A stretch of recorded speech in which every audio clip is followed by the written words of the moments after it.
What's up, Ram Nation? What's up, Rhody Nation? Welcome to another podcast on the Go Rhody Network. I'm Scott Brand, the host. I have Zach Joachim.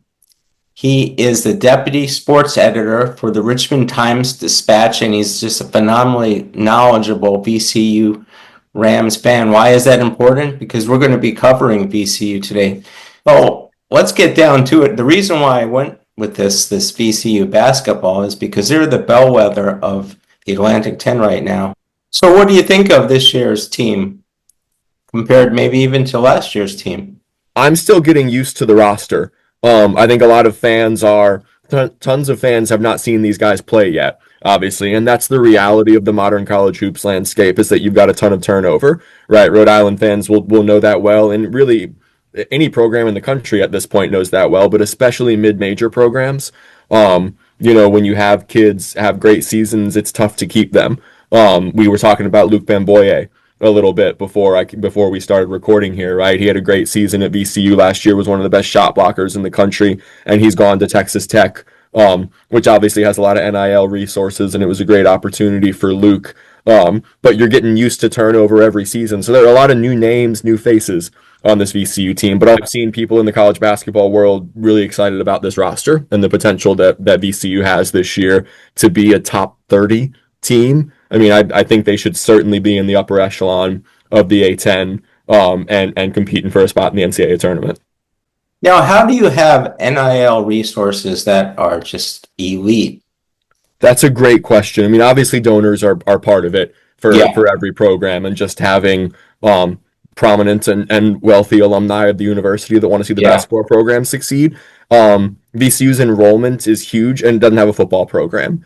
And in terms of its ability to compete with power conference programs, not having football is huge, right? I was talking to some VCU people behind the scenes a few weeks ago, and I think Clemson is a good example.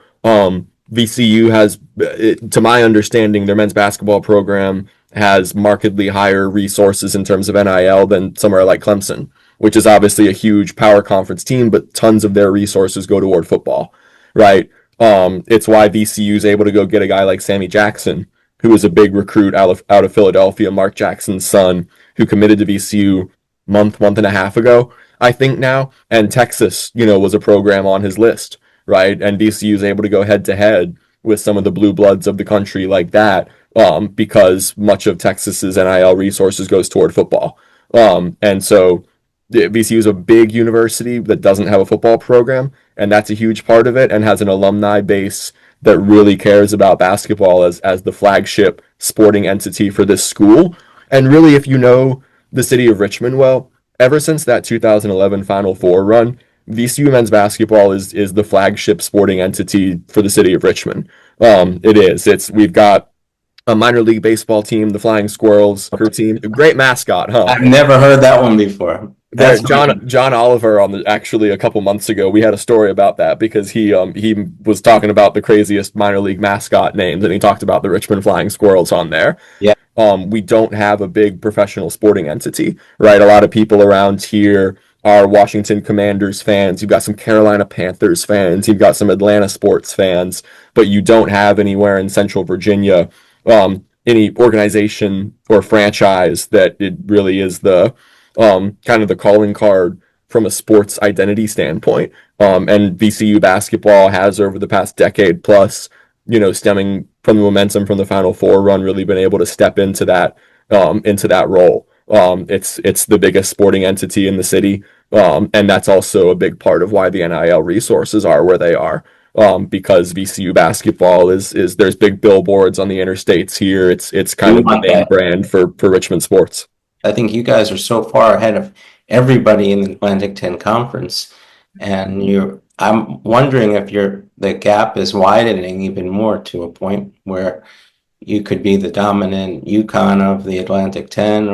That's my impression as well, that's been the case over the last couple of years. I went to UD Arena to see VCU play there last year, by the way, and was blown away. UD Arena feels like more of a professional atmosphere, right? With its capacity, I think it's 12,000 something, and the Siegel Center is 7,600, so it is a good deal bigger. There are a lot of VCU fans who would say that the VCU student section has not in recent years been what it was in the past. And I would agree with that. And Dayton's student section was outstanding in terms of the energy that they brought to that game. VCU does have the Peppas, which is their pep band. Oh yeah, which is really good. And I would say the best pep band in the A10, George Mason has a really good one too, the Green Machine, that needs to be in that conversation. But I think it's one of the best pep bands in the country, and they do a ton to raise the atmosphere of the Siegel Center. My impression as well is that VCU is ahead of Dayton in terms of its NIL resources. They're certainly at the top of the A10. And we could have a very long conversation about why that is. I mean, Dayton has football, but they don't put a lot of, I mean, men's basketball is their flagship sporting entity too. And so I don't think, their football program is taking away resources from basketball. So I don't know. I think maybe VCU's place in the capital of Virginia, in the city of Richmond, is part of it too. In Dayton, it's kind of basketball is the culture of the town, and I don't say that as a knock. I really enjoyed my time there, and it's a wonderful basketball town, but it's not nearly the stature of city that Richmond is. Yes. And so I think VCU just being in a relatively prominent metropolitan area, especially for a mid-major, is probably part of that as well. Do you have any idea of the number of NIL resources it comes to? I've heard 4 to 5 million. That sounds low. Do you think it's that much, or is it more? I'm thinking it's more. That's the number that they've put out there. 5 million. That's the number that I've heard and been told, and that's been public. So I think it's in that ballpark. But I also think that, that was a concerted and intentional tactic by VCU Athletics to put that out there. And I think part of that tactic is to drum up support and interest, and saying that your initiative is to be able to compete with power conference programs and blue bloods. And so I think in the last few months, that has been successful in drumming up contributions and people that want to see this basketball program succeed. And so in terms of what it's going to be this season, I don't want to be too bullish on it, but yes, I would say at least 5 million. Do you think there's anyone out there this year? I know the teams, I saw a ranking that could dethrone VCU, maybe St. Louis, George Washington. I don't know about Dayton as well this year, but those are the teams that I'm hearing from. George Mason. Who are you most afraid of, if anyone? VCU was still great last year in terms of its half-court defense. These are a lot of people, when they think of VCU, they still think of Havoc, yes, and the Shaka Smart era, and the brand of picking up full court, creating a bunch of turnovers. Odom's teams played at a much slower pace than I think we expected. They were picking up full court sometimes. They had the guard depth to do it, and they were able to create a strong amount of turnovers, but this definitely isn't Shaka Smart and Havoc. These VCU teams are different. Martelli's teams will play at a higher pace. And so we'll see how that changes things this year. But to answer your question, you read my mind. I think those are the correct teams to put out there. A huge shout out to George Washington, right, and what they've done in being able, for Caputo being able to retain that core with Castro and the other players that were prominent contributors for them last year. I think they're going to be very good this year. I think they're going to compete for a top 4 seed in the A10 tournament. Mason will be interesting. I think Tony Skinn is a great coach, and he's done great stuff there, but they lost some pieces, right? Namely Haynes, who was their all-conference big man, who left after the great season they had last year. I believe they bring back Billups, though, Jared Billups, who was the defensive player of the year in the A10. So that's a big piece. They've had some turnover. I'm not sure what to expect from them this year. I don't think they go 15-3 in the A10 like they did last year, but I still think that's a 11-12 win team, and they're going to be good in A10 play. Dayton is always good. There are people who aren't blown away with what they've done in the transfer portal, so I'm not sure what to expect from them relative to the very high expectations that program has. I still think they'll win double-digit games in the A10. I'm not sure if they'll be elite. I love Emel Latang, who's the young, I believe he's French, the big that they have, who who gave VCU fits last year because of how he can step out to the perimeter and stretch the floor as a big and hit outside shots. But they lost some of those guards, right, who were really prominent contributors for them last year. So there's some turnover there. Loyola should be good again. Valentine has obviously built a winner there, and a strong program. I know they lost some pieces too, but I expect them to be in that top 4 battle as well. And I know that Davidson, obviously it struggled last year, but they've come out and said they were going to put significant resources toward their NIL and trying to bring in players. That's obviously a program with a great history. I remember the Steph Curry days and who was it, Jack Gibbs, right? Who was really good there for a while. He beat us one year with the jump shot, and Hurley was the coach, and he started putting all kinds of things on the court to get the hex on him. So yeah, that name is a touchy name. Well, let's go to the video I put together. It seems insane that it only took about 5 days to replace your coach. And it's funny, yeah, because this was actually one of the more drawn out processes compared to recent VCU coaching changes. I think Ed is always thinking ahead in that regard. He and Ryan have a very good relationship, and so I think he knew pretty early on that Ryan was going to leave for Virginia, so he could try and get out ahead of it. My impression is that VCU certainly went after Richard Pitino at New Mexico, and him, not ending up going to Xavier. There was a domino effect, right? And Martelli was the next guy that VCU had in line, and they quickly pivoted to him. And probably going back weeks, if not months, when Ed really knew that Ryan was going to leave, that was one of the names that was on his short list. And so he's always thinking about that next guy, but I definitely think the hope with Phil Martelli, who's a young coach, who's coming from a place like Bryant, not the level of program that Odom came from in Utah State, that he's going to be here at least longer than 2 years, and that his tenure is going to look something more like what Rhodes's was, with like a 6-year span or something like that. What was the first impression when you selected him? Was it a favorable impression? I know you guys are hard on moves that you make. You're not a fan base that just sits back and watches. I think there was some surprise because he wasn't. When Coach Odom left, I came out with a list of possible candidates for the VCU job, and Phil Martelli was not on there. Yeah. He'd only been the head coach at Bryant for a few years. That's a big step, Bryant to VCU. He did some great things at a Bryant. That's no shade at all at the Bryant program. But like I said, Odom came from Utah State, and that was much more of a lateral move than what Phil is making. So I think initially there was some surprise and perhaps some trepidation. But when people started to look at, incredibly rich basketball lineage, with growing up in a family steeped in Philadelphia basketball culture, and his dad was obviously incredibly successful at St. Joseph's and then went on to be a big part of the Michigan program for a few years there. There was excitement.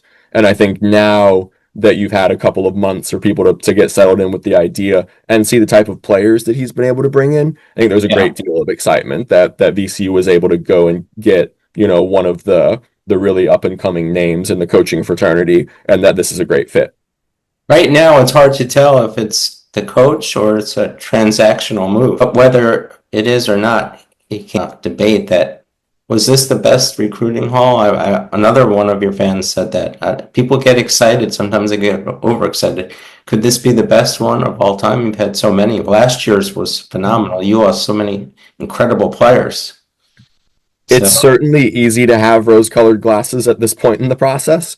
And I think a lot of people do right now. But when you're getting guys like Sammy Jackson, Ahmad Noel, Nick Lewis, the level of recruits that they were out of high school, Jordan Tillery as well, to be able to hang on to him after a coaching transition. Yes, this is one of the best on paper, one of the best rosters that VCU has put together. And the expectations and the hopes are quite high. Well, let's go to the next. This is who we have here. There you go. You really have done well for yourself, and I love it. Thank you, my friend. It's a little different. I'm taking a picture of that. That's wonderful. Okay. Thank you. Yes, I've recently, that was before the mustache and the glasses. Oh, yeah, okay. And you're looking at these players, and the retainage rate is one of the big things. Of all the strengths that you have, I think that's right up there, because I've noticed the teams that do really well have players from the previous year. Now, Rhode Island, like I said, we lost 11 players. So these are all new players. I don't know how many teams can do that. When you're able to bring in these great players like Tracy and Ward and Noel, possibly Mitchell, it puts up some great numbers. Barry Evans, I think he's going to be the sleeper of the group. And Djokovic is a phenomenal guy. I think a lot of the fans, when they first recruited him, thought he was more of a perimeter guy. And I listened to a knowledgeable person, and he said that he's very physical. Yeah. He's got a great motor. He's a great rebounder. So he's not a back to the basket center, but he's going to be very helpful for you. No, and I don't think that Martelli in this system really wants a back to the basket center, because they want to play really fast, right? They don't want to slow the tempo down and throw it into the post and have a guy backing another big down and telling all the guards to get out the way. Djokovic, I really enjoyed watching his film, but yes, he is an imposing physical presence. He is a great screen setter. I think that's an underrated part of his game. Yeah, something that I noticed on film, because at 6'11", 235, and I don't know what his wingspan is, but it's significant. I wouldn't be trying to fight through that screen. I don't think many guards are going to be. And he is very willing. He's talked a lot about, his stats don't matter to him. I know that's a cliche, but he seems a very selfless player who wants to contribute to the team winning in whatever way he can best do that. And I think he's a very willing screen setter. The guards are going to love playing with him. He's very active rolling to the basket off those screens too, so I expect some fun dunks from him this year in a VCU uniform, because I saw a good few of those on film. And looking at his trajectory from Xavier to Charleston too, he's on an upward trajectory, and I expect that to continue this year. He could start at that 5 spot. Looking at this roster, and I said this a few times to people, if there's a hole or a question mark that I have for it, it's ball handling experience. Tracy and Ward are your most experienced guards, right? And neither of them are ones. Neither of them are true ball handlers. Like, Tracy is kind of a positionless wing who likes to operate in the paint a great deal, right? You look at, he's 6'5", 210. Early in his college career, he was listed as a forward on some rosters. I think when he was at St. Joseph's before, he was actually listed as a forward. And then Ward, for me, is a knockdown shooter, but he's a catch and shoot guy. Like, he is not bring the ball up the floor. And so the guys who are going to be bringing the ball up the floor and handling it for this team are Jennings, a sophomore, Lewis, a freshman, Noel, a sophomore, Hill, a sophomore, right? So the ball handling is really going to be on the shoulders of the underclassmen. And they're all really talented. I like all their games a lot, but that's, especially when you get to February and March and the games matter a lot, there's going to be some high leverage situations, where you're asking underclassmen to handle the ball. This team doesn't have a Max Shulga like it had last year, right? Or a Zeb Jackson. You had Philip Russell, Joe Bamasil. You had really experienced guards who'd been around the block in college basketball last year, right? And those were the guys that were the nucleus of this team. And so you're going to be asking a lot of those young guards. And so if there's a question mark, I think that's definitely it. It's not that I don't think they're capable of it. They certainly are, but you're going to be asking a lot of them. That's a big loss. Everyone was sad about that. He's an amazing shot blocker. My impression is Texas Tech, with the resources that they have, offered him an NIL number that VCU was not going to match. And so Luke did the best thing for his career and for his life going forward. And I think VCU fans wish him all the best, but will certainly miss what was an elite shot blocker as a freshman. And then the weaknesses, tell me what you think about some of these. We talked about the guards, inexperienced. You've already told me about a back to the basket. You don't want one of those guys, because you guys are going to be running. It's going to be a lot different than the past. Now, last year, a lot of the prevailing opinion was you lost to BYU because you didn't have that wide body and you were getting pushed around. I don't know if you have that wide body. You have a couple that are close to that, but do you feel better about that if you're going to play against a team like BYU and you don't want to lose in the first round anymore? That's getting old for you guys. Yes, it is. VCU hasn't won an NCAA tournament game since 2016. Yeah. So You got the Dayton thing with not winning a championship. yes, yeah, they've got there a lot. They have not been able to win a game in March. They hurt from it. It's something that bothers them. They're good fans though. They are. They're incredibly passionate fans, and I was treated wonderfully when I was there at UD Arena covering the game. So all the respect in the world to them. They love their basketball. One of the more knowledgeable fan bases that I've ever met, and I think everyone in the A10 community will always lament the fact that Obi Toppin team did not get a chance to play in the NCAA tournament because it was called off to COVID, because that team could have won a national championship.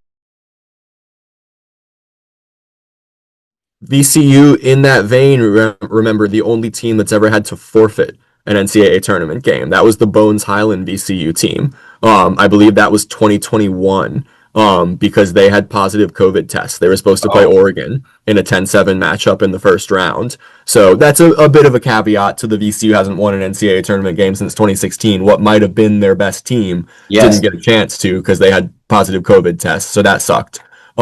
But yes, you've had some teams that were capable of it that weren't able to do it, and the prevailing notion in the VCU community is that it's high time they won one, because we're starting to get further and further away from that Final Four run, and VCU fans don't just want to get there; they want to win a game there. But this is a good list that you have here. These are definitely the weaknesses. Replacing Bamisiel, Shulga, Jackson, and Philip Russell will be difficult. That's a lot of backcourt experience, and now all of a sudden you have a pretty inexperienced backcourt, at least as it pertains to true ball handlers. Like I said, Tracy and Ward, but it's young and it's pretty unproven. I don't think they want a back to the basket center because that's not how Phil Martelli's teams want to play. But they need someone who can guard those guys. Because I remember I still have Chad Benning nightmares sometimes for Bonaventure because he just a couple years ago killed VCU in the post for Bonaventure in those games because they did not have a guy who could measure up to a true back to the basket five like that. I hope Djokovic can be that guy because he is all of 6'11", 235. That is an enormous human being. You just gained 10 pounds during this podcast. That's pretty good. I hope that doesn't happen to me, though. I'll tell you that.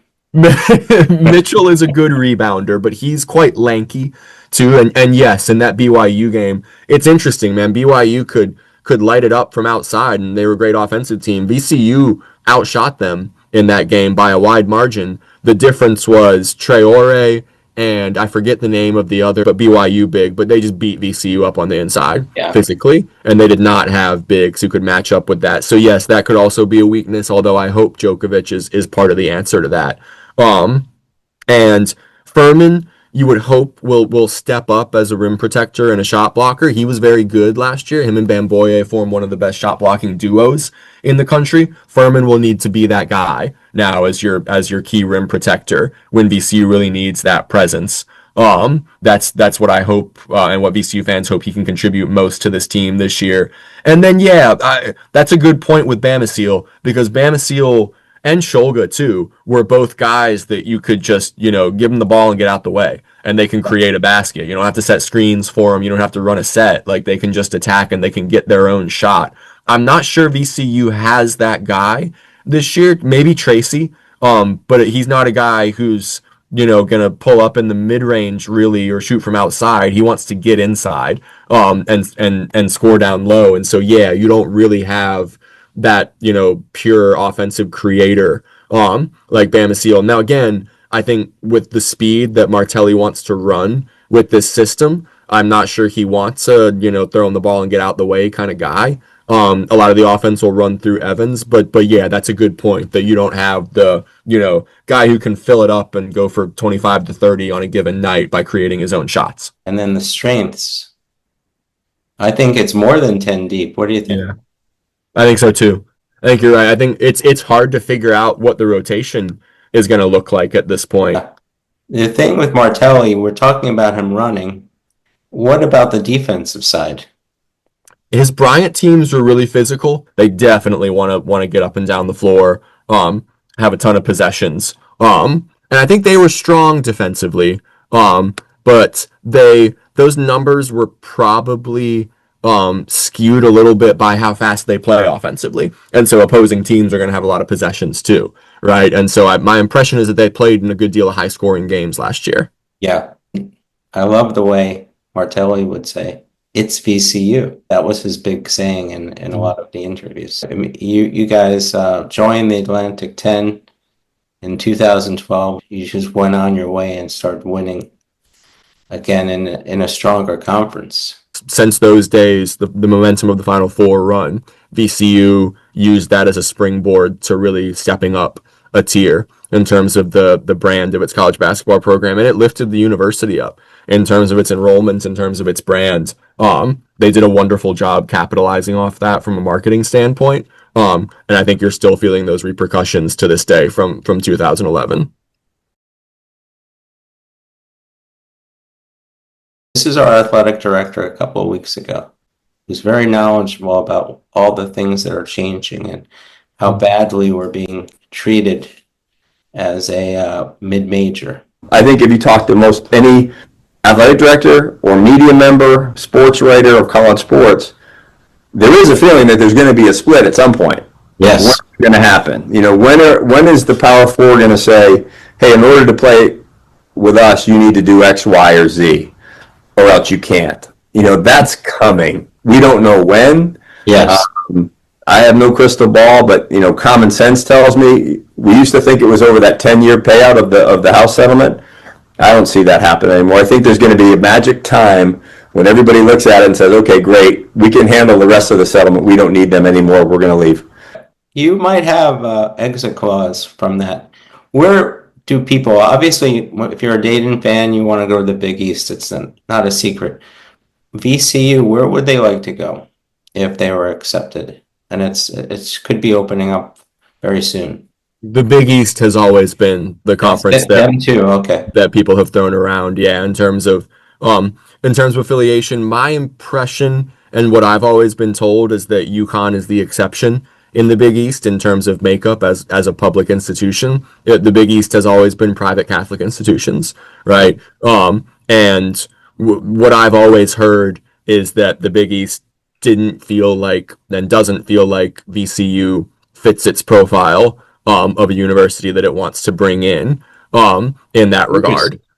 Yeah, but it's something to think about. I'm pretty convinced that you're going to have a mirror football BCS and basketball BCS. I've been thinking about that for the last couple of years, and it's they've probably been planning this for a long time, and starting by adding more games in the conference and not getting rid of RPI. George Mason would have been in the NCAA if they kept the RPI. VCU is certainly trying to position itself as a school and a basketball program that would have a seat at the table in terms of the big basketball centric schools that are not focused on football that would be part of a split like that into power basketball conferences. Hence why the Big East is always what VCU fans have hoped for and thought makes sense in terms of realignment. How are they happy in the Atlantic 10 VCU? Are they antsy right now and they just want to go to a blue blood? Right now, no, they're not. I don't think, because the A10's not getting enough NCAA tournament bids. When the A10 was getting 3 to 5, they were. And they felt like that was a conference that gave them the schedule necessary to get to the big dance year in and year out. But right now, if the A10 is going to be a one bid league like it has been in recent years, no, they're definitely antsy. So this has been a treat. I hope your VCU fans put up with me because I'm not an inherent person who understands VCU basketball, but I got a great expert here, so we cover a lot of issues, and you guys are very voracious fans. So I always end it like this. when it comes to Rhody basketball, it's always go Rams. No, go Rhody. Sorry about that. I made a mistake.